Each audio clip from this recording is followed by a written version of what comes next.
aucune de nos régions au Québec n'est à l'abri d'une situation qui pourrait s'empirer. Voilà pourquoi, depuis 16 heures samedi, la Sûreté du Québec contrôle les allées et venues de 8 régions du Québec.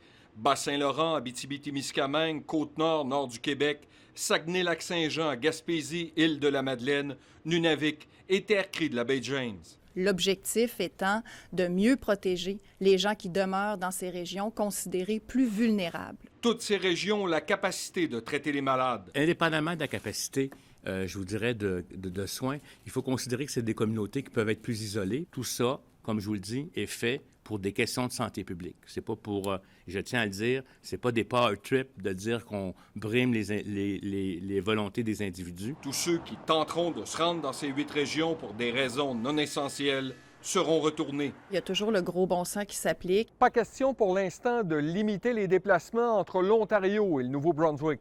Il y a des gens qui ont besoin de voyager pour livrer de la marchandise essentielle. Pour l'instant, on se concentre sur la frontière américaine. Car depuis 9 heures samedi, des policiers informent les voyageurs. On veut s'assurer que chaque personne qui entre au Québec est au courant qu'elle doit s'isoler obligatoirement pendant 14 jours et ne sortir sous aucun prétexte. Montréal s'est vu confier des pouvoirs accrus par la santé publique afin d'endiguer la propagation.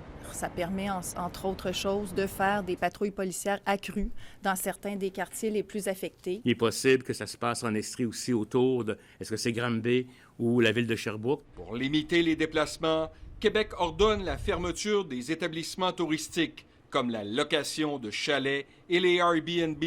Seuls les hôtels et les campings pour les snowbirds resteront ouverts. Appelé en renfort, le personnel de la santé en congé parental pourra venir prêter main forte, sans pénalité. Il y a un bassin potentiel de 9000 personnes. Québec augmente les mesures afin de sauver des vies. C'est pour ça qu'on met des mesures très importantes pour protéger nos personnes âgées. La majorité des gens qui vont être malades vont en guérir. C'est important de se rappeler qu'on est tous ensemble là-dedans et de ne surtout pas baisser la garde. Alain Laforêt, TVA Nouvelles, Québec. De santé publique, des directives de la santé publique.